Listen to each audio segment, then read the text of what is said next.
Hello and welcome to the Hero Phase. I'm Mick, your host, and I'm here with the rest of the Hero Phase. Dave Smith, Yo, he's not very well tonight. Dave McGowan, the Chin, How's it going? and Nathan Sanderson. Oh, Stony Bud. Oh, I already hate you. oh, okay. So it's been a while since we've done an episode. I'd like to say we're all busy, but we're all really fucking lazy as well. Well, I know I am. The lads aren't. Yeah, speak for yourself, Nick. So thought we get things started off by talking about what's happened this year so far, and I suppose talking about ourselves a bit. One thing being obviously Warlords that just happened last weekend, run by Paul Ray up in where was it? Up in Belfast? It was Belfast, we were in. It was Ballyclare in just north of Belfast. Just past, yeah, in Cora's Corner Hotel. So that was amazing. So we'll have a little chat about that, and a few other small topics, including what GW announced there recently. But before we delve into anything serious, we'll just have a little chat about what we've been getting up to over the past while and what we plan on doing. So, anyone want to kind of jump in there and start with their? I'm watching my fish die in slow motion. It's really fucking depressing. You're watching your what? I have a fish. There's only one fish left in my tank, and it's now upside down and struggling to stay alive. I genuinely thought you were talking about your Deepkin army. No, he is talking about his Deepkin army. He's waiting for it to die so he can dip it in PVA glue and mount it on a flying base. It's a stark reminder of the fragility of my own existence. There you go. Well, you can start off talking about your transition from Nurgle, a slow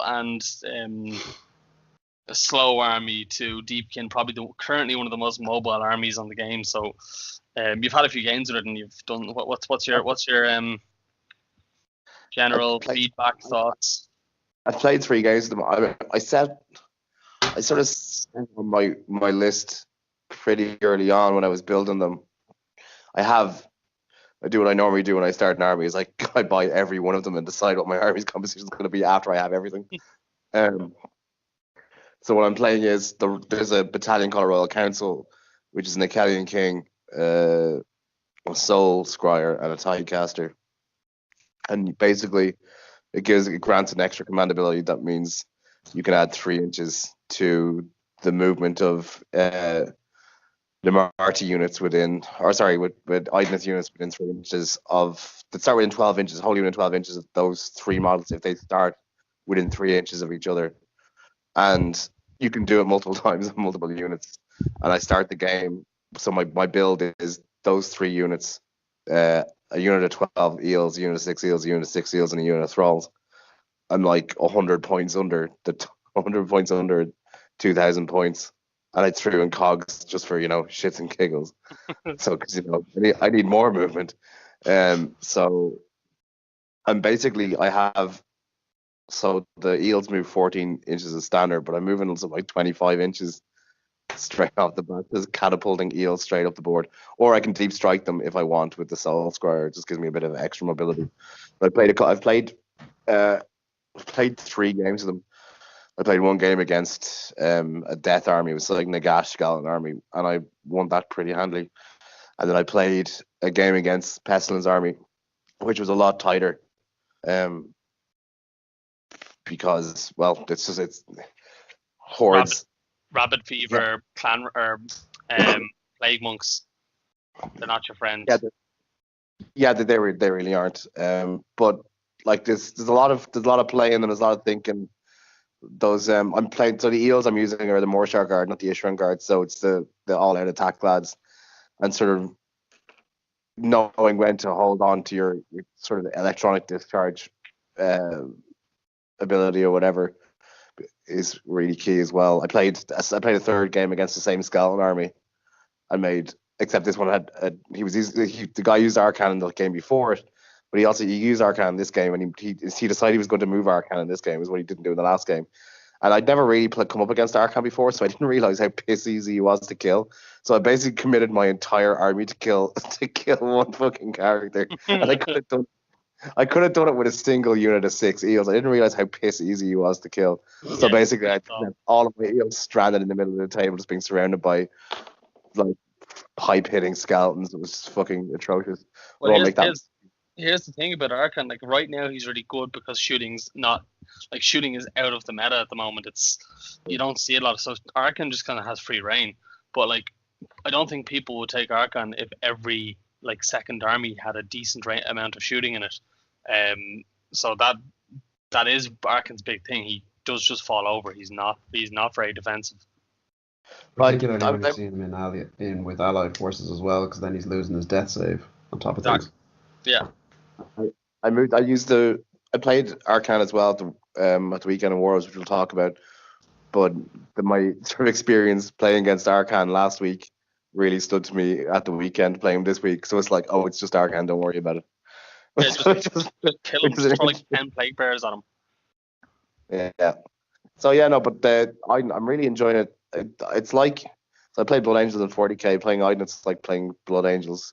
They basically move fast, hit hard. You'll win turn 1 or you'll lose turn 1, but either way, you'll have 3 extra turns to go drinking. That is really what it's all about, though. Like well, after like 2 games, you're almost on the edge, going, I don't want to fucking play any Warhammer anymore. Like that's what it was like at the weekend. Luckily, the 3rd game was fucking awesome, and you know what? It's probably one of the best games of Warhammer I had in my life. I played against Yanni fucking Slav or whatever is. He's a Hungarian guy, and a top chap. He played Daughters, but didn't even play Hagnar, so legend. But yeah, like after the 2nd game, you're just like, more Warhammer. Oh no. Yeah, myself and Nathan were feeling that. We had a chat at the weekend, sort of between game 2 and 3 on a Saturday, and it was very much like, I do not want to play any more Warhammer today.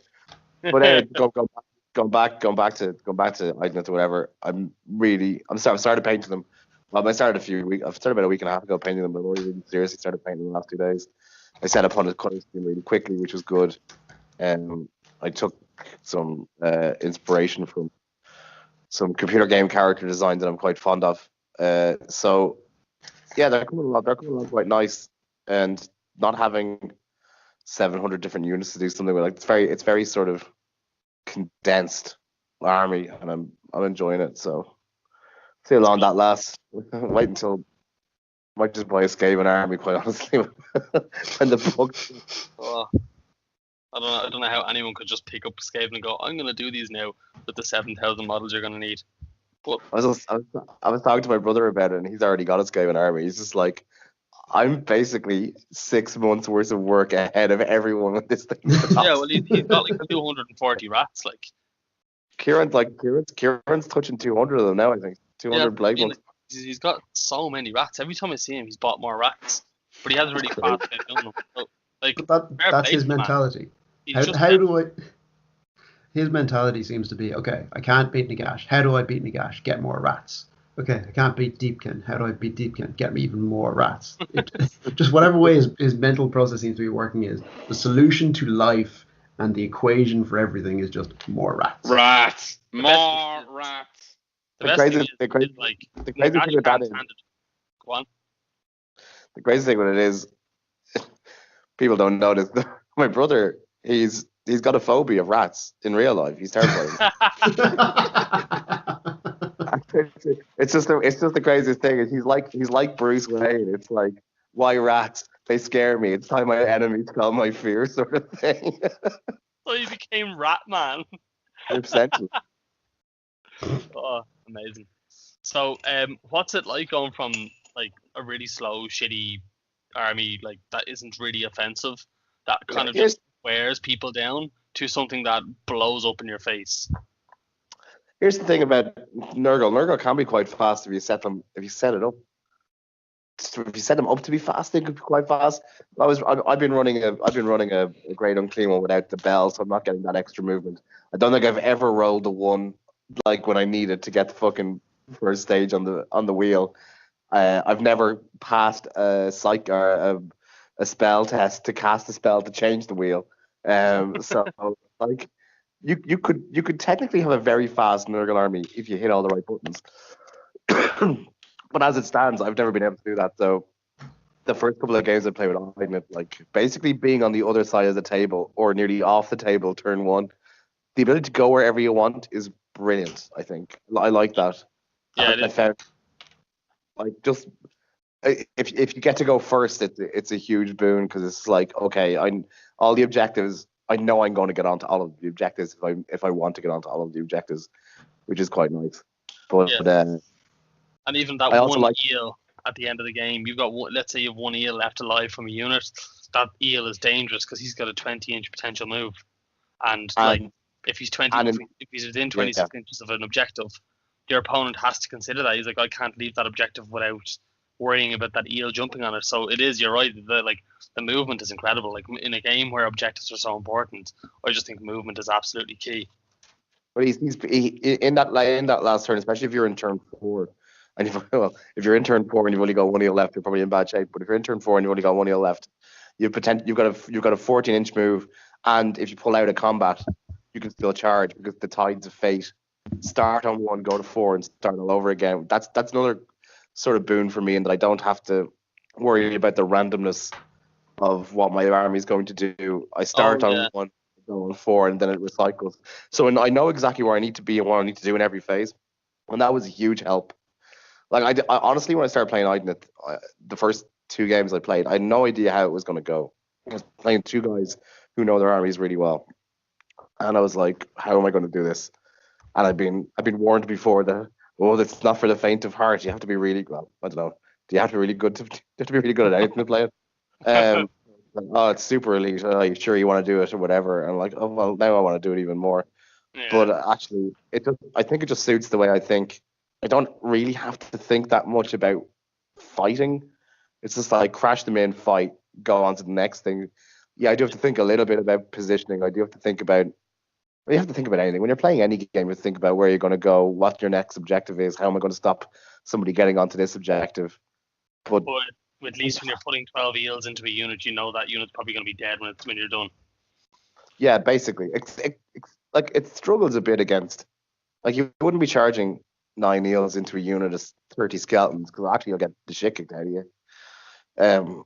You just need to be selective about what you smash into. And if your opponent is decent at screening, which most people are, it makes you think a bit. But so far, I've been really impressed by what they can do, and I've been tuning my own horn a bit. I've been impressed with what I've been able to do with them. So, and I had a look at the couple of the LVO lists that are going to Las Vegas. They were released the other day, and I had a quick look down at all the Ident lists, and they aren't the same. Are they all Futhan builds? No, there's a couple of Dom Hain builds in there. It actually struck me. I thought LVO. I thought I was going to see a lot of similarity between this and LVO, but actually, even just amongst factions, the lists are very, very different. Like, there's a lot of very different lists, a lot of very different Nurgle lists. Well, that's so it at the moment, isn't it? You don't see a lot of the same stuff.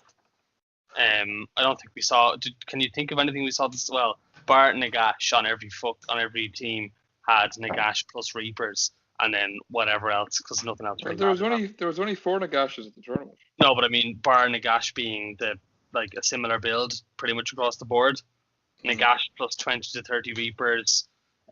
You'll either have a combination of Necromancers or Vampires on the board, and then usually the other thing is the Chain Raspoids. Yeah. And some dogs, and that seems to be the kind of like the best build from the moment. And then you either choose between having more dudes on the board or having a Vampire Lord and Zombie Dragon. Yep.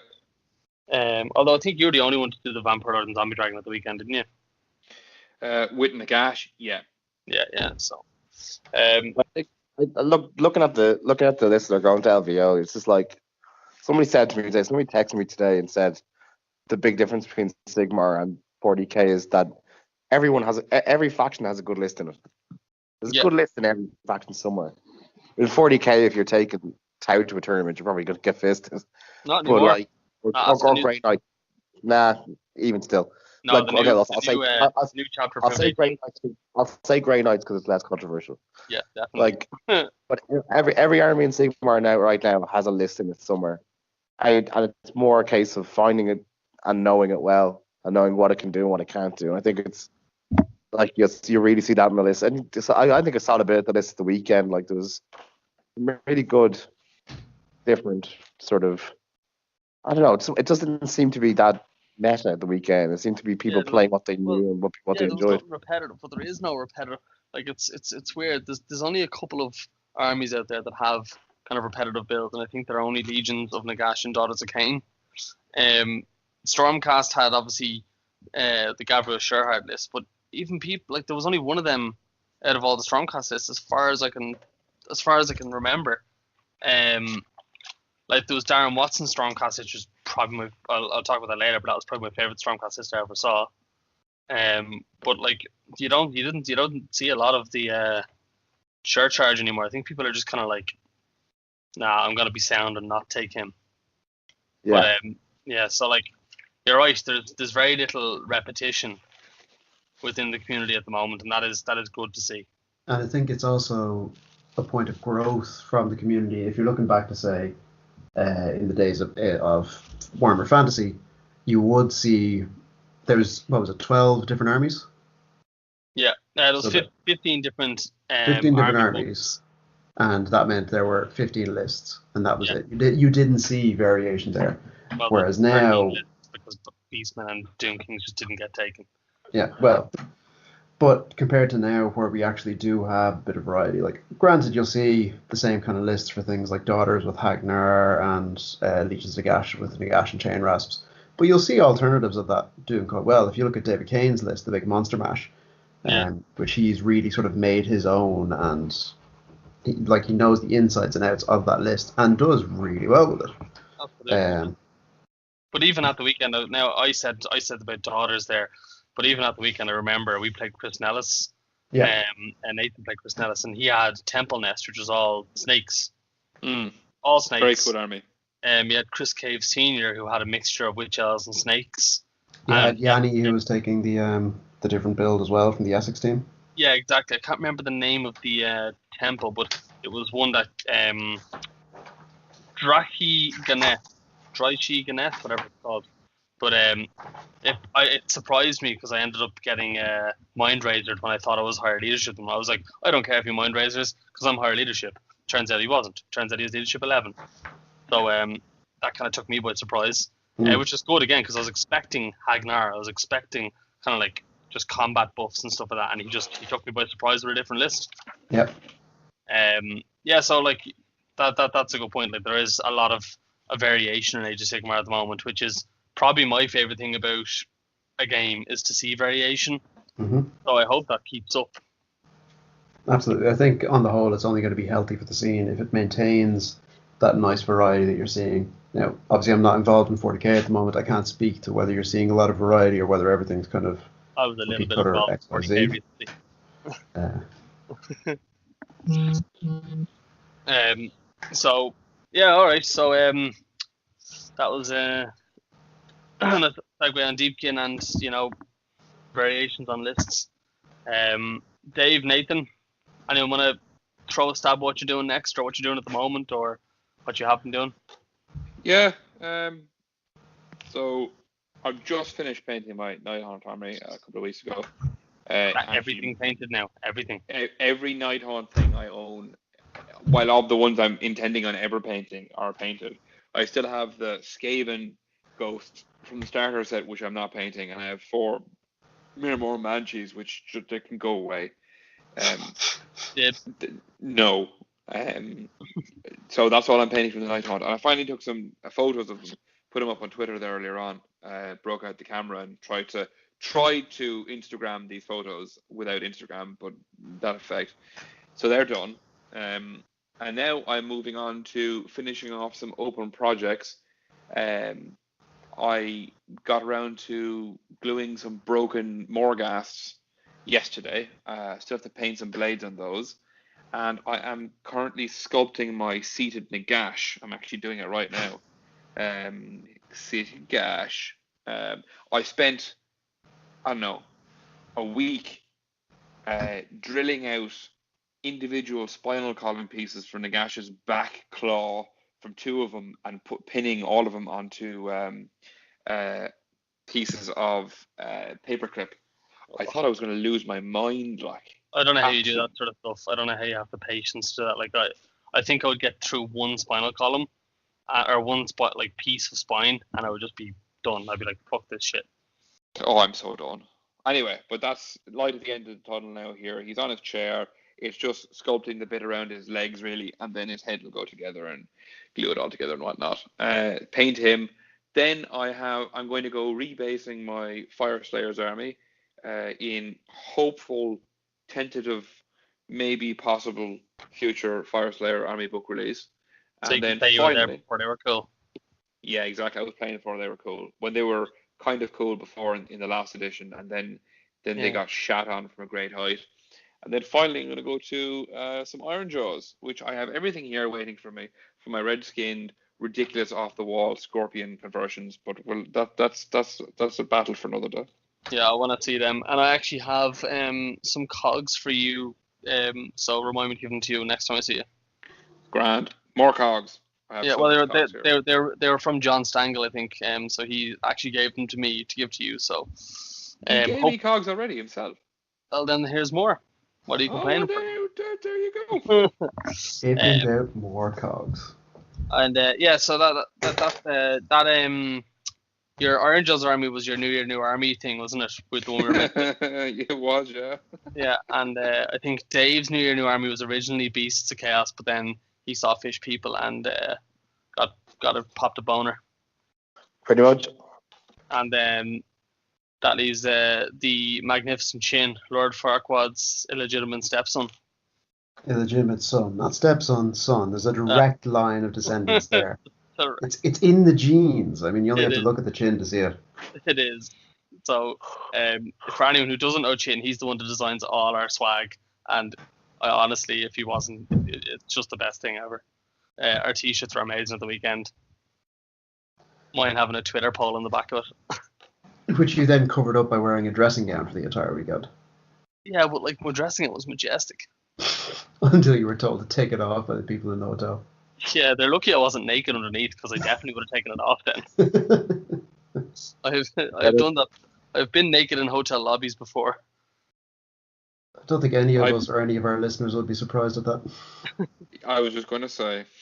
So, I suppose you've talked to death about your Flesh Eater Courts army, but now that your Flesh Eater Courts are getting some attention, I can't imagine you're going to stop talking about them because, like, let's face it, you got a book that's probably going to have some sort of relevance in the world now again. Well, that's the thing. So I suppose what I've been working on for the last while was just with work. I haven't had a huge amount of hobby time, so it's mainly been focused on trying to get stuff ready for Warlords. So I had last couple of bits and pieces for the Flesh Eaters, and like a lot of people, I'm sure who listen will agree, if you've got a deadline coming up, whether it's a tournament or a painting competition or something, that's the thing that'll motivate you the most, is to actually get an army finished and painted. Absolutely. So I had some horrors that I needed to finish. I had some Ghoul Kings I needed to finish. And I had about 60 different masks that I needed to sculpt onto my army. So Warlords was standard. Just for tabletop standard, absolutely. Yeah. So Warlords was the push I needed to actually get all that completed. So the last couple of weeks has really just been painting Flesh Eaters in a mad rush to try and get everything done for the tournament. And on the day the tournament finished, then on the evening thereof, the new Flesh Eater Courts book is announced as being up for pre-order next week, along with the new starter set that has the or not starter set, the new 2-player box set that has the new Ghoul King character in it and everything. So straight away, I'm just committed to sticking with the Flesh Eaters. Yeah, like there's only one metaphor I can think, or like an analogy that I can think that to compare this to. It's like when you blow your load after having sex. Hold on, stay with me. You blow your load after having sex, and then instantly you're asked for more. It's not possible. It's not possible. But you know what? You power through because you don't want to say no to sex. This is just like that. You've just blown your load, painted tons of Flesh Eater Courts, thought, oh yeah, I'm finally finished. And then boom, you get landed with a new book. And you can't say no. You can't turn around and go, I'm not doing this army anymore. Because you're just like, this is literally what I've been waiting for. And it's come at just a time where I've, burnt out almost on painting this. But like you said that the other night when you found out about the book coming out. You're like, well, Yes, I'm going back on Monday night to paint some hobby. So I suppose for me, what puts me in the unique position is normally I'm playing the chase, in that an army will come out. I'll be really pumped to actually play that army, and I'll spend time starting to build it up. And by the time I'm, say, halfway through, I'm kind of burnt out on the project, so that actually never makes it to the tabletop. So I'm now in the position where I can actually build an army. I have an army built and ready to go, and there's new stuff coming out for it. So all I have to do is paint the new character, and I can start presumably taking more toys in my army as I using the stuff I already have, because points might go down in price or whatever else. Yeah, fingers crossed anyway with that. Because what was I gonna? Had some. Oh yeah. Am I wrong? Am I wrong in thinking this? Did you originally start that as just a little small 1,000-point project? Am I making that up? No, that's where it initially came from. Where I started the army originally purely based on the background. I flicked through when they were first released, however many years ago it was now at this stage. I was flicking through the background article on them in White Dwarf, and I thought they were kind of cool. I've been looking for an army to try and get into Age of Sigmar with, and I thought these will be relatively straightforward to paint. So I can do a bit of conversion work. There's a couple of different bits and pieces I can play around with. This will be a cool little project. And I had no kind of long-term goals of being like, right, I'll get these to an X size army. And then Ireland was going for our first Six Nations, so I said, look, I'll try and go and help represent the team. So that then gave me a goal to finish the army the first round. Then there was the Heat last year, Heat 1, so that was another goal. So again, it just seems events are kind of the driving force behind this army. And now I have a fully painted army with multiple different ways of building it and running it with options to spare, stuff I can summon on, etc., etc. And now all I just have to do is paint all the cool new stuff. That's awesome. That's awesome because, like, as you said, normally you're playing the chase, and now you're in a good position where you've got the army. Something's just come out, and so that's awesome. Like, some people, they're obviously not mad on tournaments, but that's one of the positives right there. You've got an army ready to go. I have to say, originally I was one of those people that was really down on tournaments. Like the main part of the hobby that I enjoyed and still do at this stage was the painting and modeling and converting side of things. And the gaming was like, I enjoyed playing the game with the lads, but it was never the main drive for me.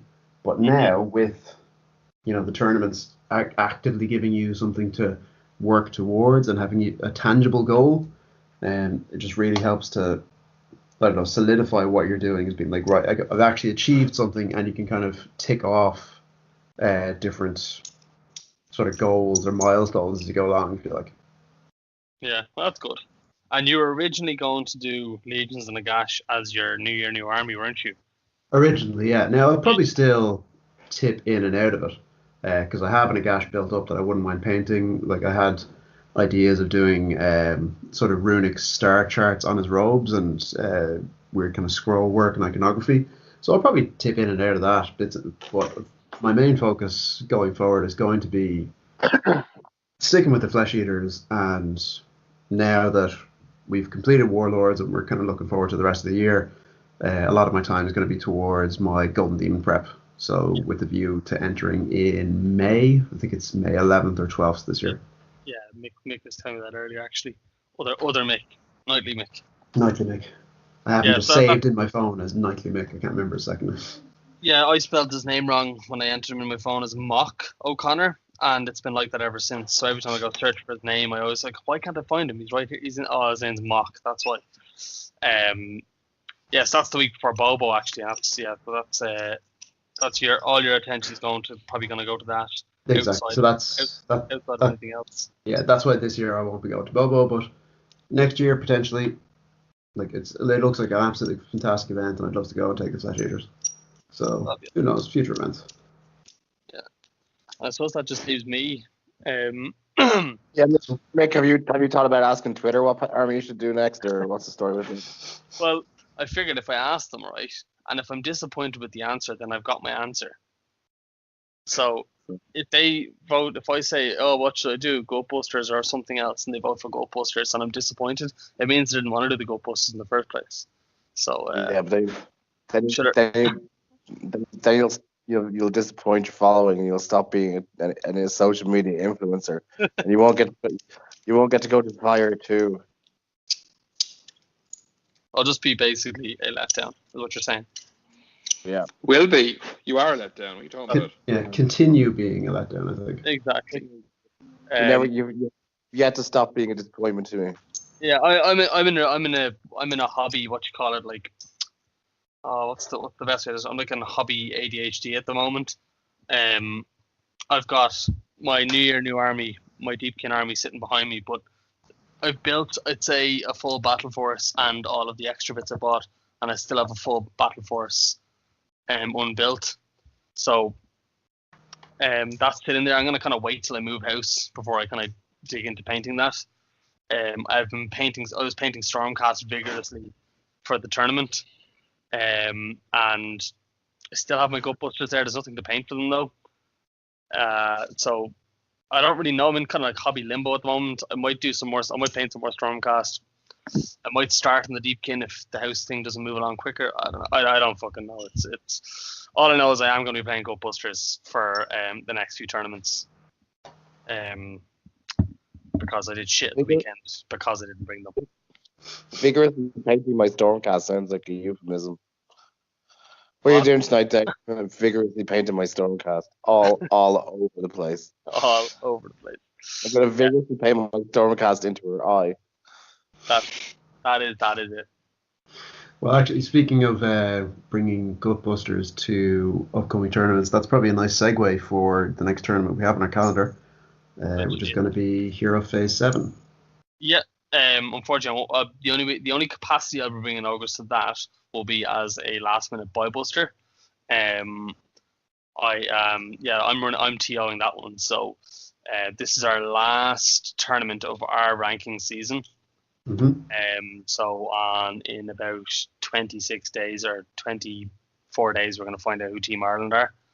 And we should clarify that for people that don't know, that's for the Six Nations, which this year is being held in Wales, I believe. Yeah, Cardiff and Firestorm games. So this is nothing to do with ETC or any of that, because I don't think we're going to actually be doing ETC this year unless anyone else fancies trying to take on the challenge of getting together a team. But it doesn't look like a lot of people are kind of up for it. It seems to be just a bit too much to get over to Serbia as well as everything else in the year. But yeah, so it's the last tournament of our season, as I mentioned. I won't be playing in it. We kind of take turns in TOing our tournaments so that we can allow each other to play in our tournaments. So I actually got a call from one of the lads today. I won a message from Owen McCormick. He's going to actually help me TO. He just messaged me out of the blue and said, "Do you need a hand TOing?" And I said, "You know what? Yeah, because if someone drops out, I have to buy bust." So that was pretty sound of him. So I will be available to buy bust. No one will have to drop out if there's odd numbers. So yeah, that's in the War Room again. The War Room is just such a good venue. You know, I'm glad we actually do have it for the events because it's only down in Wicklow really. Like it's not that far away. Yeah. The only problem is on Sundays you have to drive because there's no public transport that gets you down there on time. Yep. But I've been chatting with. We have like a 22 person capacity there at the moment, which is great because we sell out and we're not looking for more people ever. So it's good. But this time there was actually quite a lot of people that did still want to come, but they didn't bother going on the waiting list because they just thought, nah, this isn't going to happen. So I was talking to Morgan, the owner of the shop, and he has a room basically full of storage, like a storage room, and we're going to see if we can fit any more tables in there. We could fit 2 to 4 more tables. Yeah. It might be a bit of a squeeze, but if we can get 2, 3, 4 tables in there, you definitely get 3, maybe not 4, but sure, we'll see what happens when we get there. Then we can push those numbers up to close to 30. So that'd be nice. But yeah, that's ready. What do you guys do? What are you guys thinking of the next of this Hero Phase? What are you taking to it? Well, unsurprisingly, I'm going to be bringing the Flesh Eaters again. Yeah, Nathan, I think you're going to take in your gash. Oh, I'll be gashing it up. Hopefully, I'll have my new seated gash. but there'll definitely be a gash present. Although I have been tinkering with a gash-free list featuring Arcan, but with even more Reapers. Oh We'll see. no. If I can I want to try and get some test games between now and that tournament, and see what works. If it does work, if it's just me theory hammering, or what the crack is. Yeah. And Dave, you gonna try and take your Deepkin down, or will they be ready? They won't be painted unless a miracle happens. They won't be fully painted, but they'll be close. So I'm definitely going to take them because I want to start using them as soon as possible. The only thing about that is I want to start using them before Six Nations, but I also need to make sure I qualify for Six Nations. So I have to do a bit of thinking about what I take. I probably have a better chance. I know my Nurgle list better than I know my Idnet list at the moment.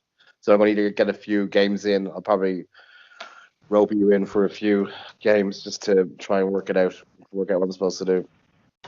I'll give you a real test with the Goat Busters. The true meta of our time. Yeah, the true. I was really happy with how my Taliban worked out at the weekend. So now I'm kind of like, oh shit, do I actually want to use them or Nurgle again? Have I grown to love them once more? Yeah, just it's just Stockholm syndrome. It's just Stockholm syndrome. Yeah, no, I get that. I got fairly attached to the Stormcast again because I love the Dragon Cats, but even though they did shit, or I did shit, or both. But yeah, there's not really much. There's not really like I think the one big difference between this event is I'm still using the Realm rules, but I've completely removed Realmscapes from it. Mm-hmm. I just think I think there's too much kind of like variance to the games. Then like you could have one person, you could have the +1 to cast, for example, and you got a Nagash on the table, and all of a sudden you're just fueling his fire. You're just kind of adding more redundancy to his game. Yeah. And I'll be honest, I really enjoyed that round in Warlords. Yeah, I'd say you did. Like I played against Nagash in that round as well, and it wasn't pleasant. For you, Yeah, although he also had the arcane terrain, so he had +5 to cast. Yeah, that was me too. It was Yeah. the greatest thing in the world. Yeah, it was. So it was like he rolled a 3 to cast a Hand of Dust and cast it. Yeah. And I was just like, for fuck's sake! And my one dispel, I obviously failed to dispel it, but he was trying to Hand of Dust a Dragon Cat because their bases are bigger than an inch. Mm-hmm. And the one time that I actually had them like side by side in a line, I actually forgot about Hand of Dust, and he Hand of Dusted one, and luckily I picked the right hand. But like if he killed that, that's another 2 cats dead. It's fucking 300 points down the drain. Like it's not too bad for me. I don't have any big monsters he can kill, like maybe my general, but Hand of Dust isn't the worst for me. It's just annoying to lose it for such a shitty reason, for that coherency fucking rule. But it's brilliant. It's a good rule. I just think I think it could be employed better. Like I like it for the fact that like Stormcast, when Vanguard Wing used to exist, you had 30 liberators spread out across the board, literally from their deployment zone to your deployment zone, zigzagged all over the shop. And then they take away loads of models in the middle so that they'd still get the fucking buff from the Castellant and all that, but there'd be about a 25-inch gap between 2 models. So, and then what they do is they'd use the Vanguard Wing rule to lift themselves up and put them back down in coherency somewhere. And that was just really irritating. But I think a very simple fix for it would have been, if you can't move back into coherency before the end of your movement phase, then you do it. Then you remove half the unit. But I think the fact that, like, I noticed the most when I was playing ogres, a guy killed in the middle ogre and I lost 4 ogres. And that was just really irritating. It's like, I either lose 2 ogres and I keep the objective, or I lose the objective, or I lose 4 ogres and I keep the objective. And it's kind of like, what the fuck do you do? So it's kind of shit for stuff like ogres, and even just like, you know, the 5-man Stormcast, you kill the middle guy if you've got a line of Stormcast, and then the 2 others die. It's just kind of shit. So I think they need to fix that a bit. Keep it for the abuse of instances, but fix it for the normal instances which don't deserve to be punished. But I think it does have to. We do have to acknowledge why it was. As you were saying, it's because so many people were abusing the intention of it. exactly. Because it clearly wasn't designed to be written that way, that you'd be conga lining your liberators or whatever else you'd have, like Zangor were another proponent of it, so that you could be taking your buffs from whoever you liked. I think maybe it was a bit hard, but it was needed just to rein that kind of abuses in. So Well, if the Castellan change making it, and a lot of the changes making Holy Within are fixing a lot of that. yeah, So, it was almost unnecessary because they did 2 fixes for the same thing. So the Castellan buff no longer worked if you had that if in the new edition. So I don't know why they bothered to I think also another that. part of it could have been where you'd have people zigzagging armies all over the place just to block up massive chunks of the board. So potentially they saw that as one way of, right, some armies don't have the tools to crack through a massive screen, but if they have this ability, that's one way they could potentially deal with it. So like with the Skaven, with their new spell, whatever it is, Splinter, where you can pick a model and just take it out, that's one way of getting through a potential screening line that's in the way of your bigger beasties. Yeah, there's a few armies that have it now. I think Beasts of Chaos have it in their Gorgon. Yeah. The Legions of Nagash have it in Hand of Dust. Yeah. I don't know if there's another iteration of killing a model in Legions. There's well, not in Legions, but in Nighthaunt. There's an artifact which is just that unit there. There's some realm spells which are pick a model and it's slain. As well as that, Daughters of Cain have something as well. Pick a model. It's like a sacrificial dagger or something, isn't it? Something like that, yeah. Yeah, and so it's just a little bit. It can be a little bit shit for certain armies. Like even if I have a unit of 3 ogres, I have to deploy it in a triangle to be safe. Do you know what I mean? Yeah. Because otherwise he gets 2 ogres for the price of 1. So it's just kind of a little bit irritating. Yeah. But yeah. Well, anyway, Hero Phase 7, our last tournament of the ranking season, is on the 24th of February. It's actually sold out, and it should be good crack. So hopefully have all the results and everything up pretty quickly so everyone can see them.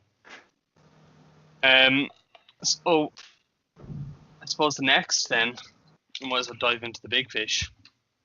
Warlords. Whatever we haven't already covered. Yeah. Did you just say dive into the big fish? Dive into the big fish. What's wrong with that? Because you don't dive into fish, you dive into water. Fish dive into water, and I want to dive into the fish that's in the water. What's wrong with that? You're mixing your metaphors. It's very annoying. Yeah, don't worry. We'll burn that bridge when we cross it. I think I'm just creating metaphors at this point, and badly at that.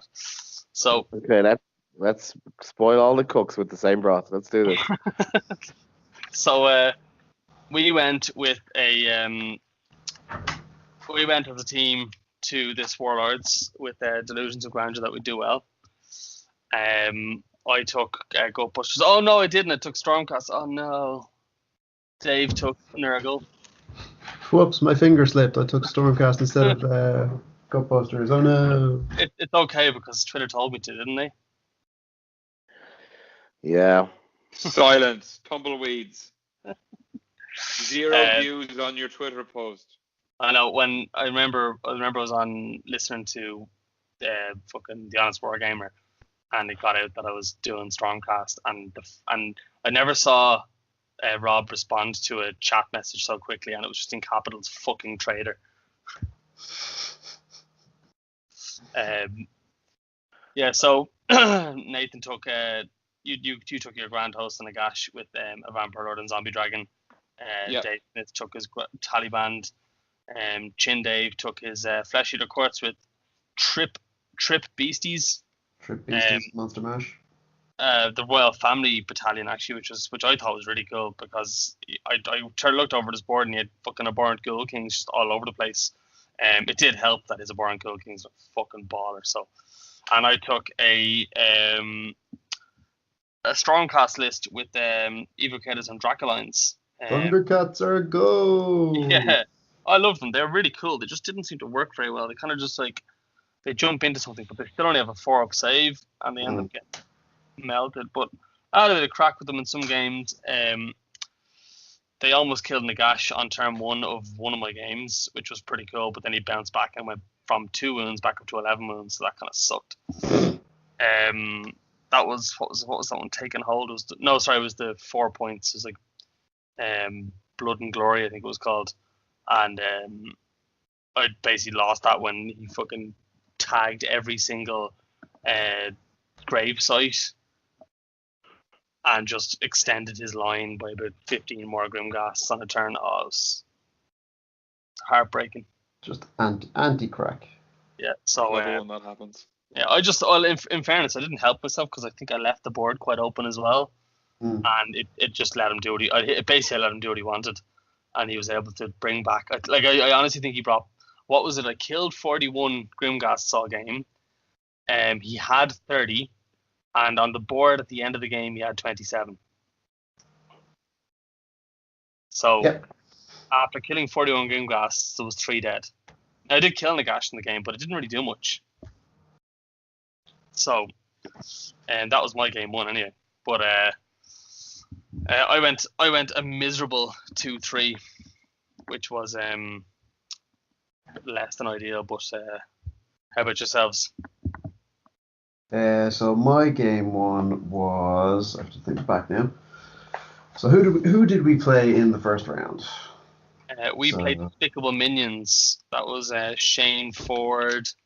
I have them here actually. Shane Ford, Craig Morrow, John Dorian, and Hayden McMurray. That's right. So I played John and his Khorne list. So he had Khorne with Council of Blood, so Scarbrand and 2 Bloodthirsters versus my 3 dragons. So it was a monster mash. Whose monsters mashed more monsters? So the way I sum up the game is Scarbrand hit my lines and hit my dragons, and then there were no more dragons. Did his Total Carnage go off? So he had the Bloodsecrator banner, so he had +1 attack on the Total Carnage. So every time he was quite clever in the way that he was using his models. He was screening off Scarbrand, so I couldn't actually charge him for a turn. Getting him straight away, he's not in combat, he's instantly angry. The following turn, smashing into my lines, and with Total Carnage, hitting on 2s, wounding on 2s, or whatever it was. 16 mortal wounds to each dragon that can't be ignored by any save. So straight off one-shotting the dragons with only 14 wounds apiece. That's disgusting. Yeah. So as Mick was saying, I had taken the Royal Family list. So it was 3 dragons, 2 Ghoul Kings on foot, and 30 ghouls just for the battle line. And the main shtick with the Royal Family is that the general of the battalion, or if your general is part of the battalion, once per game they can summon on an additional Ghoul King on foot.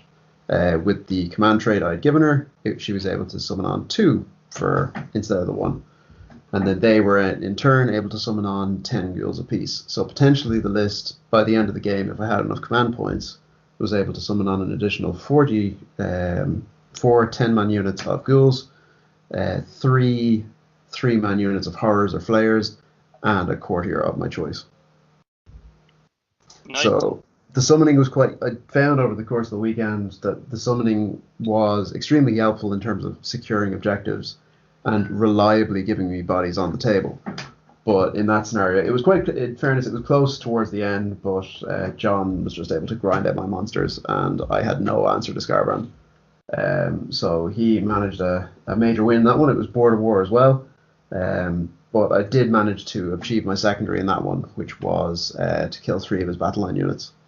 I think that was the point, because there was Blood Reavers just fall over like paper bags. Exactly, yeah.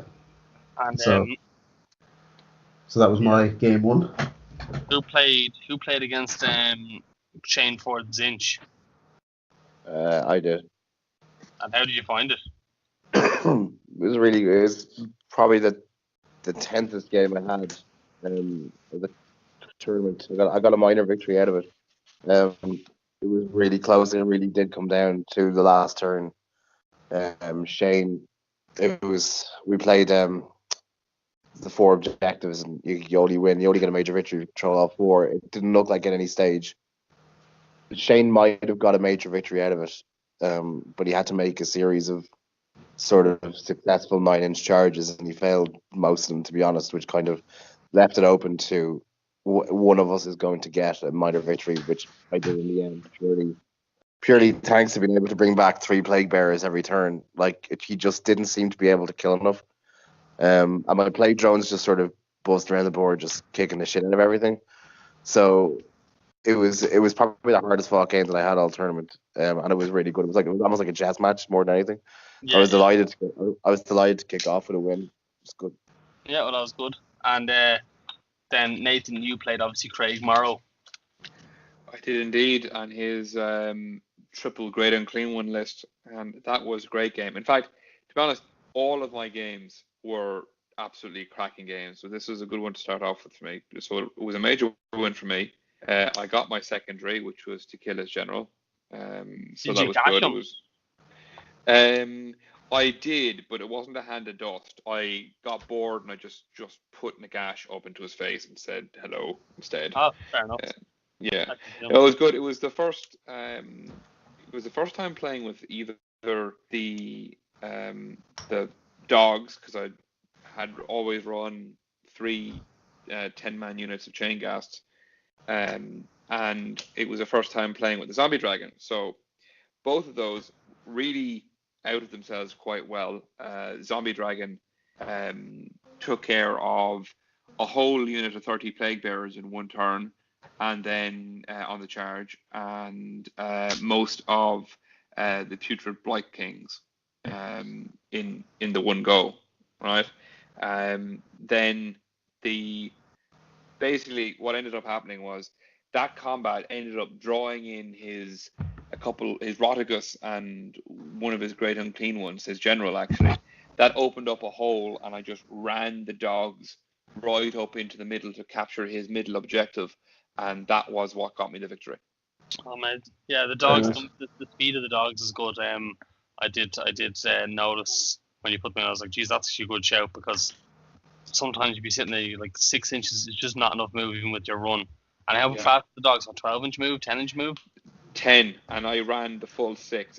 I didn't even need a command point for it. They just worked.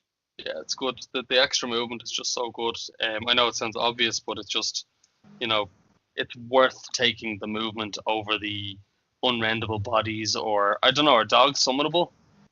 Dogs are summonable, but they're 2 wounds apiece, so they're not coming back on the board as fast. So, well, look, if they get knocked off instead of Reapers, they are something I would consider bringing back on, just purely for the speed. If you take them, if they get killed in the first turn or something, you can always bring them back in the third turn or whatever else, and just run up and seize something. So it's the other option after Reapers that I would consider for using a command point to regenerate. Yeah, it's not a bad show, especially for when you are looking at objectives as well. Like they're useful, obviously. So, actually, I have a question for you. So, were you tempted to put your grave sites on objectives during the weekend, or were you actively staying away from them because you knew that the opponent, if he jumps on the objective, he's getting a 2-for-1 by keeping your grave site occupied and being on the objective? Well, actually, it was somewhere halfway between that. What I ended up doing was I tried to predict based on the scenery, and just the natural kind of flow of what was your avenues of assault, where would end up being choke points and where would the fighting be strongest. And I tried to keep my grave sites there, and also which always ended up being near objectives anyway. So I tried to keep them within 9 inches of objectives.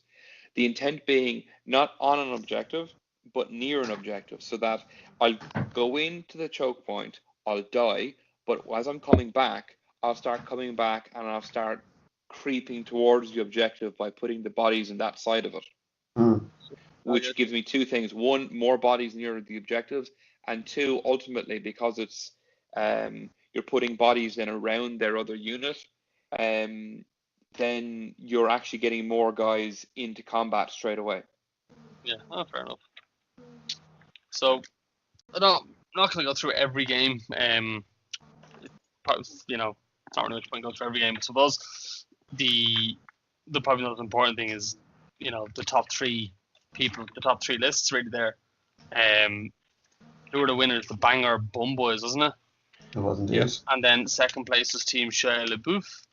And then we had, it wasn't Peaky Unbinders, it was No, it was Bruceys. Bruceys. we played them in round 2, and did we 0-4 that, didn't we? We did. We did. We were whitewashed on that one. Yeah, no, my game was a whitewash. Like, it was just, there was no chance. I lost my Dracolines, my 6 Dracolines to 1 unit of 3 pumped up enlightened, and that just kind of destroyed the game for me. So let's start with balls deep Bruceys. I was wondering why they kept calling me Brucey all game. It was weird. It must be some sort of joke. I played Rick Myhill's Beasts of Chaos, and it was like 50 units, but it was still a 1-drop because it was the Zinch Phantasmagoria of Fate. So, like, he had, like, it was interesting to see he had 4 units of 3 Zangor Enlightened on disc, 2 units of 5 Centaur, unit of Dragon Ogres, which was strange because, even in the list they were shit. They just didn't do anything. I wasn't scared of them at all. Then he had loads of Ungors just trailing around the board for objective. The Great Bray Shamans are amazing. I found out. They give movement, I think, to beat chaos units. Just for being there. So that was pretty. They were pretty good to see. And then he had obviously the Zangor Shaman to buff the Zangor Enlightened. Now we were in the realm of Akshi at the time, and Akshi have a lot of close combat buffs in them. So at one point he had -2 rend on them, so an extra -1 rend on them, +1 damage, and +1 to wounds. And he charged in and he absolutely made a fucking mess of my Dracolines. I think he just did 32 wounds in total. So I had 6 up saves, no extra save, and it was just amazing to see 3 Zangor Enlightened did this. And then I killed them with my Secretors, and then the 3 Zangor Enlightened from another side of the board went over and he buffed all them and then killed something else, So it was kind of interesting. He was like able to throw units away, but it wasn't weakening his army. So it was an interesting army to see, like, kind of the MSU build that I don't really see anymore anyway. But it seemed to work. I think he did quite well over the weekend. Yeah, I then had his brother. I had the other Myhill, Chris Myhill, and this was my only hand of dust of the tournament, which went viral. Which went viral. So that was a Twitter hit. Even my mother was laughing at that video. So that was grand. Paul Ray was knocking around and he saw me. He made me wait to hand it for Chris to make his choice of hands while he ran up and got his phone. And to be quite honest, I think him waiting is what psyched himself out and he picked the wrong hand. Yeah. So if you haven't seen the video, go onto Twitter and look at it. But anyway, that was fair to say he was not pleased. No, he was not pleased. But that was the only high point in my fair advantage that game. The mission was it 2 objectives in the middle, wasn't it? It was take and hold. The one where you set up in a box that's 9 inches in from the edge. Yeah. Mission. And he had very little drops, and because of their deep striking ability with their Soul Squire, he literally got right behind my ranks on the first turn, tied up my Reapers and Nagash, and his super buffed Eels, 2 units on one side, 1 unit on the other side, killed all my Reapers, tied up Nagash, and I could do absolutely nothing.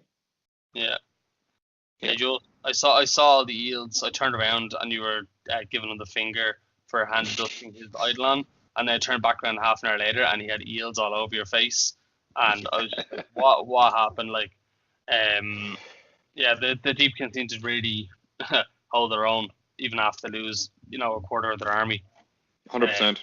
Very impressed with them altogether. But I suppose that kind of, like, I was thinking of that after the game, because I knew when you lost, I was like, Yeah, the Eidolon mustn't have made a massive impact if he was able to kind of, because was it a close game, do you reckon, or was it a? I don't remember the objective scores, but I don't think it was anywhere near close because he got on the objectives very, very early on using the eel speed. The eels are just such combat beasts that they didn't really need any buffs. There was some buffs, or it was the debuff of no fly that really got me because I mean, between Nagash and all the ghosts in the army, everything flies. And Yeah. then once he pinned me in, I couldn't even run away properly, you know? Yeah. Well, that's it. Like I was thinking, it kind of just begs the question. The Eidolon is clearly overcosted, and the eels. To be honest, I think the eels are fairly costed, but his army after losing the Eidolon was able to stand up pretty handily to your army. So it's almost like he still had a 2K list on the board. Yeah, exactly. So, and then who played against Chris Caves Jr.'s fucking grand host of a 7 million skeletons list? I did. That was the only game I lost all weekend was against Chris Jr. Yeah, that little prick won 5 games. Yeah. He normally plays a 21 enlightened Zinch list. But he took, let's see, what is it? A Vampire Lord on Zombie Dragon with Lance and Lord of Nagashazar and an Ossific Diadem. I think that's the one that gives him a 6+ save. Another 6+ save, is it? Yeah. And then there's another dragon with the Death Lance again. And then a Necromancer, obviously to make dragons pile in and attack twice, or one of them to pile in and attack twice. The game didn't boil down to that in the end because we were playing Duality of Death was only 2 objectives, and he just moved his 2 dragons onto those 2 objectives. They can only be scored by heroes, so he moved his 2 dragons onto those 2 objectives, surrounded by skeletons, and I spent 5 turns just not able to get through the skeletons. So it was over T1. I couldn't reach those objectives to take them from T1, and I couldn't risk putting my guys close enough that he could just charge them. So I had to give him T1 and hope for the best. I was basically, as soon as the game started, it was over. The fact that I kept going was purely because I feel like I was doing something. Every time I looked over at his game, I just saw moving skeletons because I don't think he had any movement trays. So you just spent. I don't like it. 2 days moving 120 movement skeletons. I feel sorry for the poor lad. Like that is painful.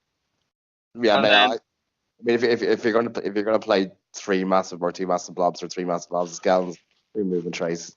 It's for everybody's sake.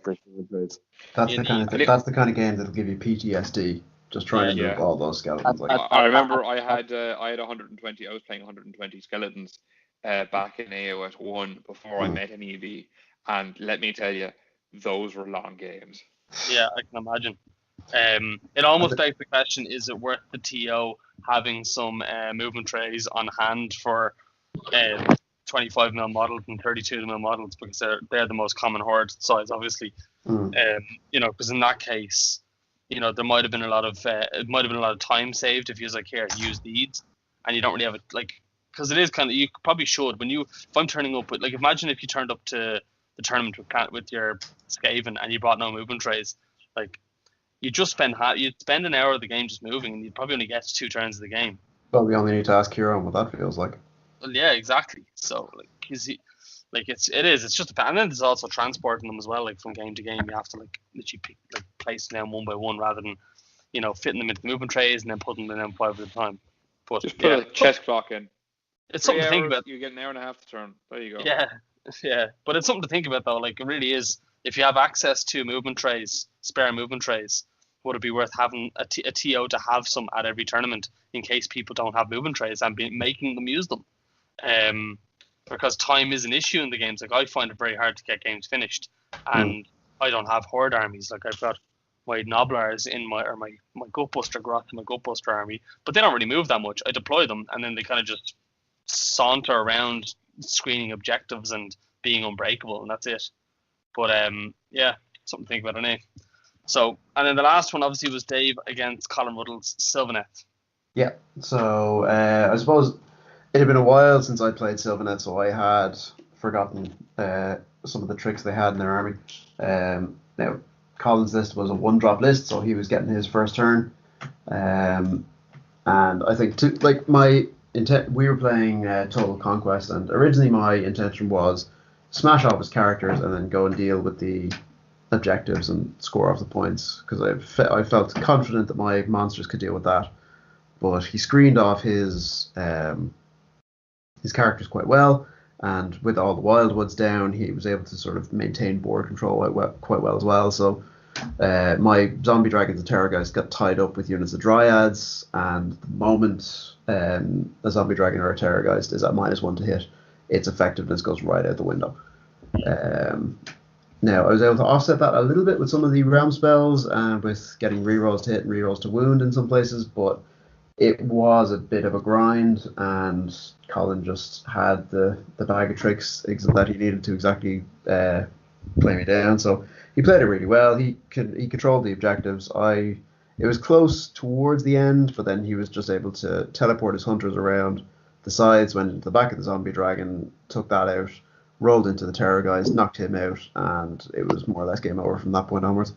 Yeah, that sounds like Sylvanet, all right. They do have kind of like, I spent an entire game against Sylvanet just keeping 9 inches from board edges and everything, because I could, if I moved away, I lose the game instantly, sort of thing. You know what I mean? Yeah. And it's that sort of those sort of games that made me turn away from Gutbusters for a while. So I had some tricks of my own up my sleeve. But yeah, no, they're very, and I don't quite understand the army. It's almost like when I try and read the Sylvanet book, it's just like in Spanish or something. I just don't quite understand. Your eyes just kind of glaze over almost. Yeah, it's one of those armies that I just don't want to know about. So whenever I play against it, I'm always at a like game knowledge disadvantage. Yes. So that was the third place team. So then we had second place, which was Team Shia LaBeouf, and they had Dean as their captain, who played Sylvanet. Darren Watson was their ringer player. He played a Stormcast list, which I fucking love, by the way. Steve Mitchell had Legion of Sacrament, an Arcan and Chain Rasps and Grimghast Reapers in there. And then we had Neil with his Gloomspike Gits, and I think it's important to point out that Neil was the highest placing Gloomspike Gits player at the tournament over the apparent Loon King Donal. Yeah, so he is now the new Loon King. That's how it works. Definitely, you know. So let that sink in, Donal. I really liked Darren's list here. I thought it was fucking cool. I've been trying for ages to try and figure out a way to work Celestar Ballistas in a list. And with there's a few tweaks that I think like that are needed to the list. I was chatting to him over the weekend about it, but he made Nagash run away. He hosed, I think, in Everqueer, like all the big things he ever fought. Yeah. Everyone was just avoiding his ballistas because he keep the 4 ballistas and the ordinator in the sky, and then he deep strike them down within 18 inches of something, and then delete it, and that'll be it. They'd just be gone. And obviously, when you're deep striking down, you don't have to, like, you can set it up so that you're not getting set up to be charged. So people were just ignoring it, and like, he can still move across the board. I know he's only 3-inch move, but like, it's still 16 shots, and it was rapid firing. Oh, he had a Celestial Hurricanum as well, so +1 to hit, yeah. +1 to hit from the Ordinator, +1 to hit from the Hurricanum. His Celestar Ballistas were rapid firing on 3s. Yeah. So I think I worked it out on average. It was like 38 hits against whatever it is, you know. So 38 hits a turn he's getting with that. That's a lot of -2 hits and what is it, 25 wounds or something like that. Yeah, so it's solid, like. And then he, on top of it, he still has the Sequitors to come down and end his lines, to take objectives. The Lord Arcanum on Griff Charger, a very strong choice.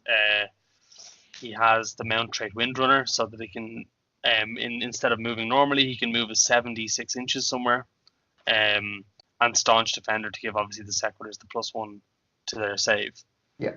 So he had a list. Whatever, he won 5 games with it, so it was obviously a good list. But it was easily my favorite of the weekend. My favorite list of the weekend. Dean's list was the Gnarlroot Grove household. Yep. 60 dryads. Is that normal? Does anyone know about Sylvaneth at all? I don't know if I've ever seen 60 dryads on the board. I think the thing about 60 dryads is with the fact that they can just, if you're within range of a trees, you can just inflict -1 to your opponent to hit them. Like they're Really in tanky. yeah, and I think maybe in a team scenario, it's a decent list because you can try and pair it into something that you don't want to fight, and you can just tar pit them out of it. Yeah, and then you can teleport the dryads all over the place as well. Exactly. So they can then just grab the objectives when they need to. Yeah, and then the tree revenants are the one. He does 5 tree revenants here. They're the ones that can teleport from board edge to board edge. Yeah.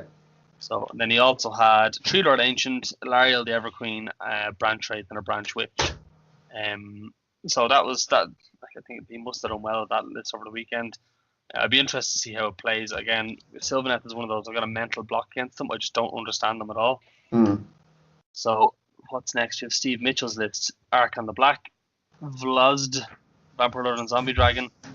He took the Ethereal Amulet. I'm still not sold on the Ethereal Amulet. I think I was having this discussion with one of the Northy lads, Dave Kane, and he made a good point. The Rend -3 sword is a really strong choice in him, but you know it's hard to argue with a 3+ unrendable save, I suppose. Yeah, I think it depends on it's very contingent on the model you're giving it to, because on something like a Vampire Lord and Zombie Dragon, maybe on a Star Drake even, having that 3+ unrendable save just makes it an absolute nightmare to shift.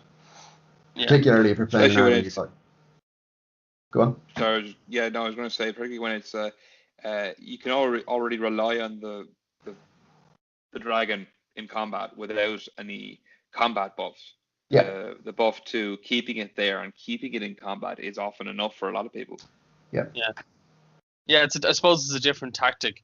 You send the Zombie Dragon in, and he's there to fight 2 or 3 rounds of combat and just stay there and tank all the damage and just win. Whereas I suppose if you want to go for the Rend -3, you're going in for a short time, not a long time. So you go in, you make sure whatever you fight dies, and they don't get that lucky 6+ save because if they have a 4+ save, is the Lance on the charge only a -1 Rend, isn't it? Lance's standard Rend on the charge, and it's damage 3 on the charge. That's what it is. Yeah, so you get those 2 or 3 wounds through, and all of a sudden he rolls 2 5s and a 6. Like, for fuck's sake. So I suppose that's where the Rend 3 comes in, when you really need him to plow through something, especially heroes, like especially in missions like Places of Arcane Power, and you need to get through the armor. So I can see the argument. Yeah, no, like that. I suppose the example I have is on my list. I'd taken the Sword of Judgment on my Zombie Dragon, not Vampire Lord, Ghoul King Zombie Dragon.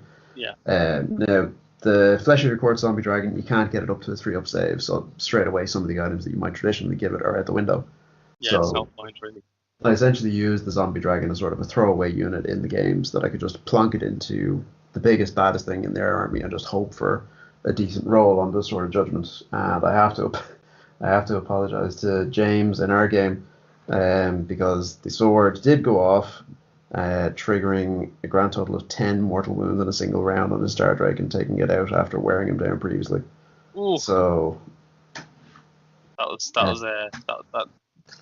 a nice reward when you get it. Like, I felt so dirty after doing it though. Yeah, like I played against what was 3.5 rats? What was his name? And I played against their clan pestilence list. Oh yeah. And his what's his name again? His Chris Elliott. His Vermin Lord Corruptor with 10 attacks +1 with his command ability. Had a Sword of Judgment, and I had 3 characters all clustered around each other. Now he actually put all the attacks into one character and did 8 mortal wounds on it. No, I thought he was quite unlucky. I thought it would have been a lot more. I thought he was going to split his attacks and do like 5 and 6 and kill 2 characters in one go. Yeah. But I think he just wanted to guarantee one character dead. But I was just thinking, Jesus Christ, if I had like big monsters on my list, that's actually really dangerous. Like it's a really cool idea for the Corruptor, because the Corruptor is shite. He is terrible. Only for the fact that he gives +1 attack to units, and that's pretty much it. but given him the sort of judgment, he becomes a character killer. Like, he really does become a character killer. And it is worth saying, obviously, the new book now has been announced, so that may change. He may become a more... Yeah, if he gets at least -1 rend on his blades, to be honest, even I think he deserves like -2. Like, they're not blunt blades, which is what they kind of look like as per the War Scroll. But if he just had some rend on those blades, it'd be amazing. But sure. What I don't get about Steve Mitchell's list is that it doesn't seem to have much more without Nagash in it. Like, I understand it has the big unit of 40 chain rasps, but they're cheap models. It has a Vampire Lord as well as a Necromancer, as well as the Vampire Lord and Zombie Dragon. It just doesn't seem like a lot more, you know what I mean?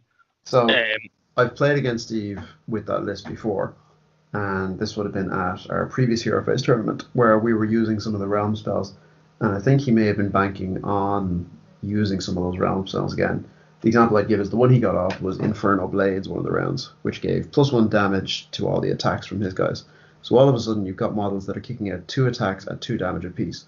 Granted, there's no rend on them, but if they're kicking out enough of them, they're going to put through some serious damage. So I think he was probably looking at using the realm spells to buff up a fairly standard, we'll say, battle line unit into something that actually could pose a serious threat to something larger.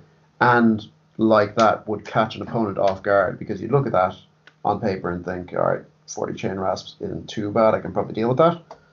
But you get a couple of decent spells onto it, and all of a sudden it is actually posing a significant threat to your army, or to your opponent. Like, yeah, I suppose you're right. And even putting the that Inferno Blades onto Grimghast Reapers, and all of a sudden you got 2 damage Reapers, like, fuck off. Yeah. So yeah, well, he won our last Hero Face turn with that list. And it seemed quite comfortably. He was kind of miles ahead of that. So he's obviously found something good and it works. So I haven't actually seen it being played. I'd love to give it a go. And see what it's like. But so he had 30 Grimghast Reapers and 40 Chain Rasps. 2 units of 5 Direwolves. I think that they're his like little distraction unit and go get objectives from a unit. And then the double Necromancer and a Vampire Lord on foot, as well as the Vampire Lord and Zombie Dragon. So that was that list. He chose Arcan over, obviously, Nagash, but it's a 500 point difference, isn't it? It's 800 points for Nagash. Yep. Yeah. So I wonder, is he worth the 800 points realistically? Is he? I don't know. Yep, I think so. Certainly with realm spells. Yeah, I was going to say he's definitely worth it. Realm spells make him amazing. I wonder, is that why we're seeing him so much at the moment?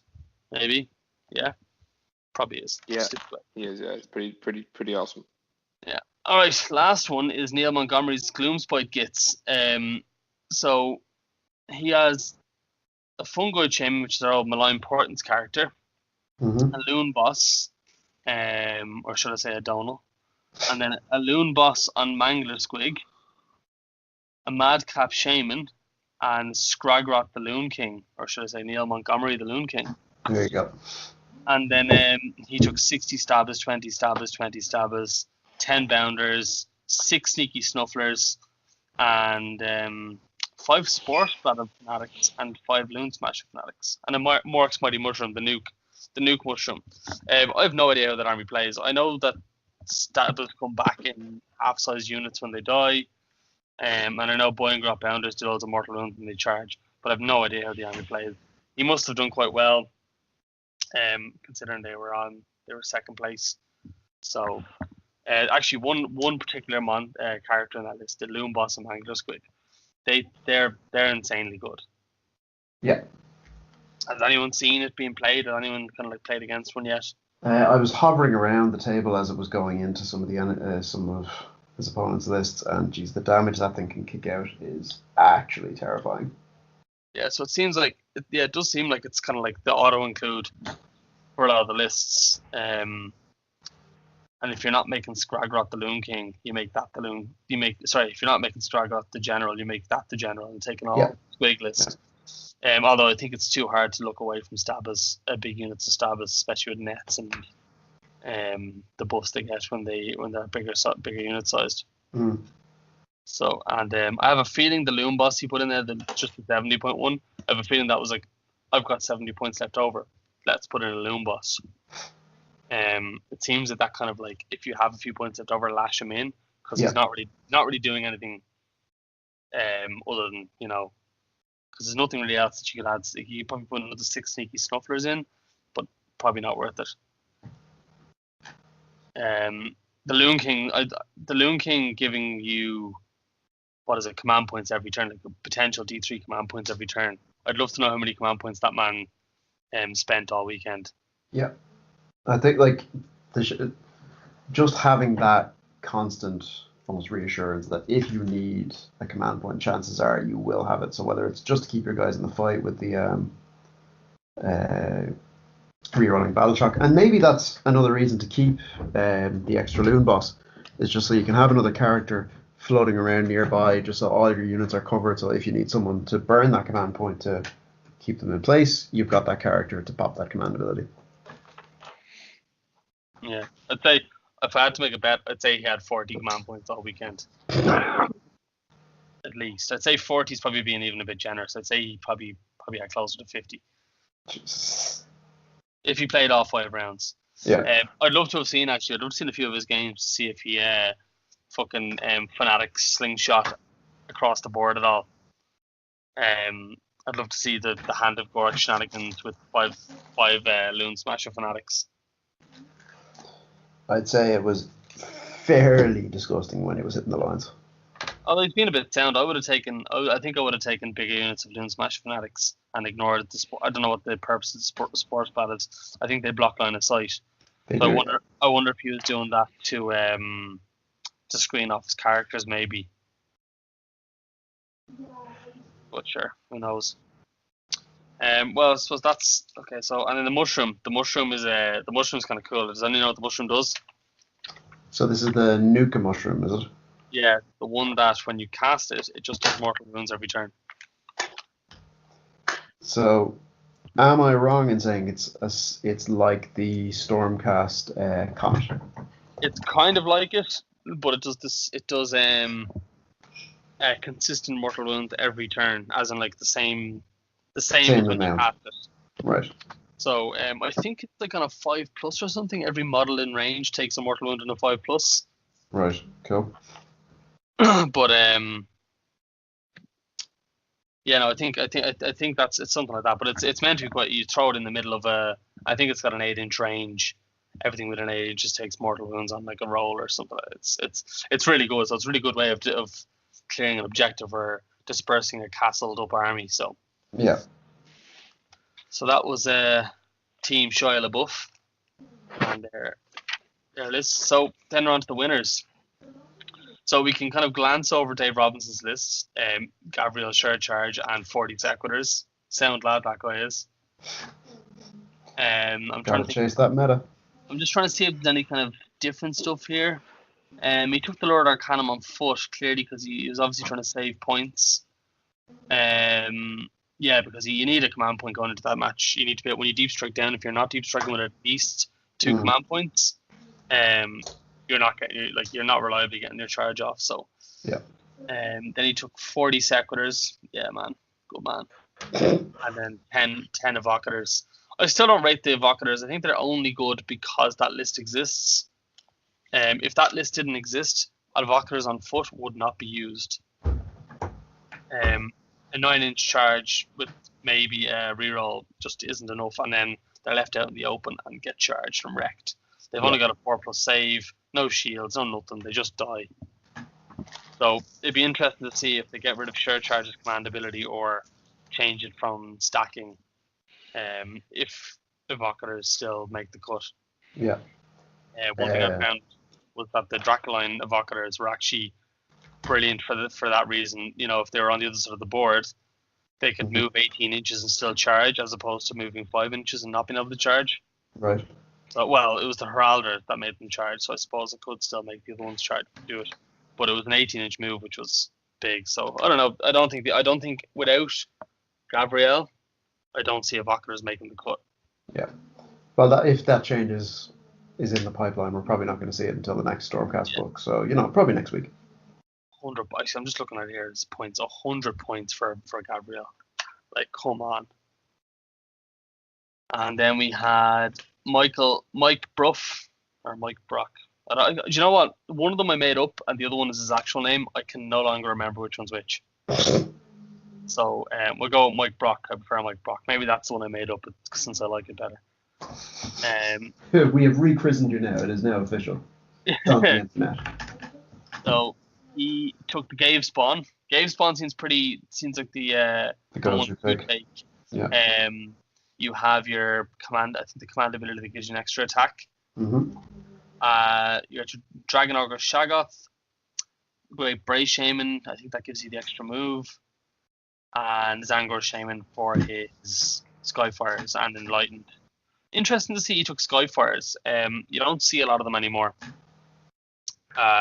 Since their points went up, since they lost their buffs to their shooting, people seem to be kind of shying away from them. Yeah. They're still a solid. It has to be said, they are still a solid choice. I still love them. Like, I just haven't touched my Zinch since I threw my rat out of the pram for Six Nations last year. Yep. So that's I haven't touched the army since then, really. But I still can see, like, they're definitely a good unit because they're still strong in combat as well, which is the scary thing. Like, I don't understand why they're strong in combat. They just shouldn't be. But and then he has the 6 Enlightened on disc, the cheapest, currently the most undercosted unit in the game. Yeah. Zangor Enlightened on discs.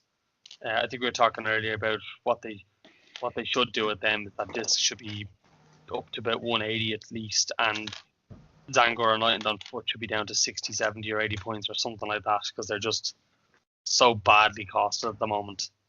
Yeah, I think what we were talking about was indicate on the Stormcast where the Enlightened touched you, Mick. Yeah, everywhere. Not these Enlightened though. Break my head Enlightened. So yeah, that was and then he had 40 Ungor, 10 Ungor, 10 Ungor, 6 Skyfires, 3 Skyfires, 6 Enlightened, and a Chaos Spawn. The Chaos Spawn literally being there so he can give extra attacks to his Enlightened. Yep. And then the Wildfire Taurus goes around punching people and making them fight last. Nothing wrong with that. And then we had AJ. AJ had Hagnar, Daughters of Cain. Fucking pussy. You're making all the friends this week, Mick. Yeah, 60 Witch Elves, 20 Blood Sisters, some Canaries and Cauldron Guard. Yeah, just like, basically he had all the movement, all the attacks, all the damage, all the magic, no battle shock, all the saves. He just had everything. So yeah, it wasn't even a game. Nah, fucking take the training wheels off, lads. Then lastly we had Robbie Wright's Grand Host and Nagash list. Similar enough to Nathan's actually. He had Nagash, Babylon, and Zombie Dragon, and a Necromancer. Then he had a 10-man Chain Rasport, 10 Wolves, 5 Wolves, and 20 Grimghast Reapers. Yeah. So close enough to yours, isn't it, Nathan? Yeah, close enough. Probably the biggest difference was, I suppose, over the weekend he had a pretty impressive running tally of different things that he managed to hand to Dust. Yeah, he actually, his hand actually was dusty. Mine was more kind of, you know, when you go to the Jacks and you use the hair dryer that doesn't actually dry your hands at all, and then you end up walking out and just wiping your hands on your pants. That's how dusty my hand was. Oh no. Yeah, so they had a strong team. 4 very good armies for any scenario. You know what I mean? So they had Stormcast kind of throw down, I imagine, and take any matchup. Really, they wanted to. They go, okay, well, we'll put this against. This can take 3 of their 4 matchups, so we're bound to get 1 that we can do. Then you had Daughters of Cain, which can pretty much take anything except Stormcast comfortably. Yep. And then you've got Grand Hulk and Nagash to deter any monsters, to hurt anything that isn't, you know, outmaneuvering you. Really, like they pretty much had everything. And then Beasts, they had the numbers. They had a horde army there to kind of dance around people. Yeah. So that was the lists for them. The event went amazing. Like the event was brilliant. It was the best sports were actually the Essex Rolling team, the Rolling Machines. We played them in round 3, and I think we can agree they were our best game all weekend. Yep. Yep. Like That's just resounding. Yeah. just above and beyond. Like the lads were absolute fantastic crack to play against. Tight games, sound lads, good banter all the way through. And but by the end of it, we were both like they run an event over in Essex, and obviously we run our events here in Ireland. So we were both swapping promises that we try and make our way over to each other's respective events. Yeah, absolutely, and like it's one of the rare occasions where I actually mean it, not just kind of like saying the thing that they want to hear just to shut them up, but actually wanting to do it. You know, even offered to put some of the lads up in our spare bedroom. I never told Neve that, but you know. It's fine. Yanni's a handsome man. She won't mind. Yanni's a really strong man. We won't be allowed to mind. Nathan was the only victim with a Nagash to be gashed by a Nagash all weekend. Anthony Lewis. Cash on cash. Yeah, exactly. Anthony Lewis hand of dusted 6 monsters all weekend, and one of them being Nagash. Like I think he won the Nagash prize all weekend. He also won wackiest or like maddest looking army, whatever the award was. Coolest looking army, yeah. So there's been photos of it all everywhere on Twitter, but if you haven't seen them, you do yourself a disservice. You have to go check them out. Yeah. His Nagash was lit up with LED effects. It was sitting down on a throne. It had a cloak that was made just purely of souls. Yeah. It was just like Mage Bane throne or something was used on it, wasn't it? It was, yeah. Yep. He had the jaws he was using the Ravenak snatching jaws, so these big glowing green jaws that were soaring over a waterfall. He even had, like, even just down to the battle line units he was using, which I think were chain rasps.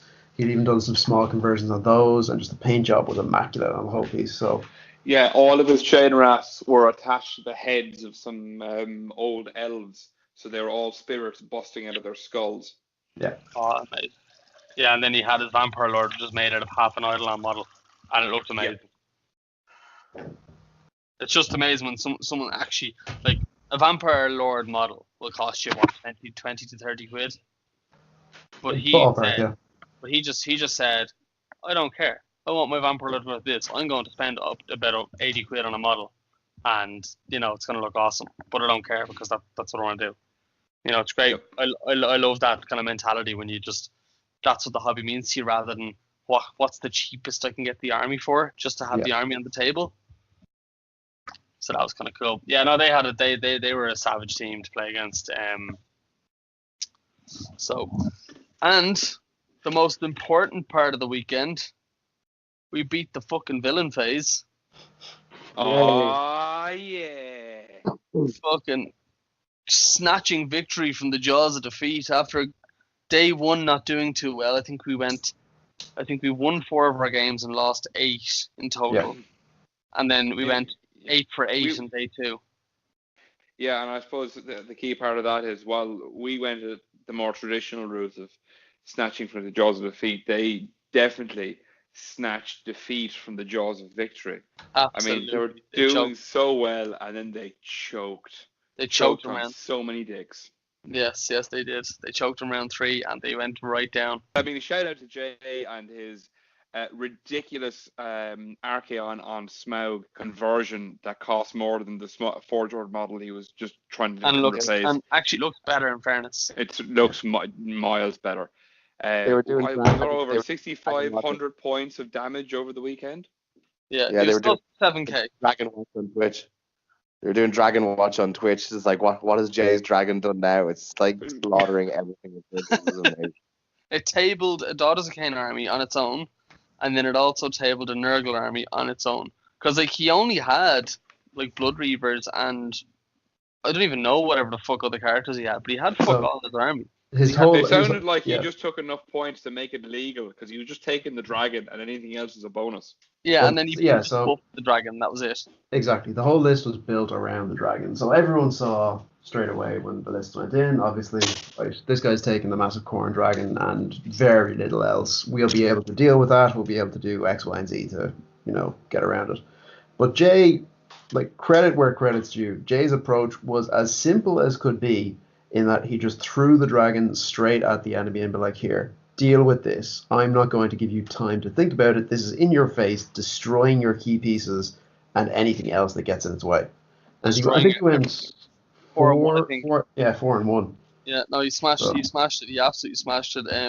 Well, what people weren't expecting was, I think the dragon had a 16-inch move with +5 to its charge because of the buffs, cogs, and the blood stoker. Yeah, and he was he also had a Chaos Sorcerer Lord, and in that realm of Akshi, he cast Inferno Blades on his dragon. So the 12 attacks that were all damage 3 from the guy on top all became damage 4, and then whatever the dragon became. So he was just a fucking monster. It was unseemly what he was doing. But you know what? It's like the perfect model for Jay. Jay's just like fucking insert dick in ass and joyride. I'd like to point out that I went without a dragon. I didn't need a dragon to go 4-1. You went 4-1 with just pure fucking. I'm better than you, Mick. Yeah. This is amazing. I suppose, first of all, credit to Paul for throwing it all together. He had an awful time in the last couple of months leading up to, I think, people dropping out left, right, and centre. Team Wales pulling a Team Wales and dropping out at the last moment. Yeah. So, but like real life gets in the way. Shit happens, But someone has to pick up the pieces. And Paul, he fucking persevered. He got 14 teams playing. Relatively hassle free, and it was good crack. It was run really well. Unfortunately, first event that while the stream wasn't a complete success, obviously there was limited bandwidth, so some of the unfortunately feeds were cut short. But it was the first event of its kind that we know of worldwide that had the top 4 tables streamed concurrently. Yeah, multiple thing. Yeah, exactly. So that was really cool. Rob was great to have a kind of chat with, even just about, not even just about the event, but just about Warhammer in general. Mm-hmm. So he was so it was great to have him over, just to have him over, just to talk about it and everything. And then he was able to give some first-hand information on his show the other night, which was good. So, that was good. So. I can't wait for next year. Next year I'll do the same. I think next year I actually want to, go with the intention of probably maybe doing better.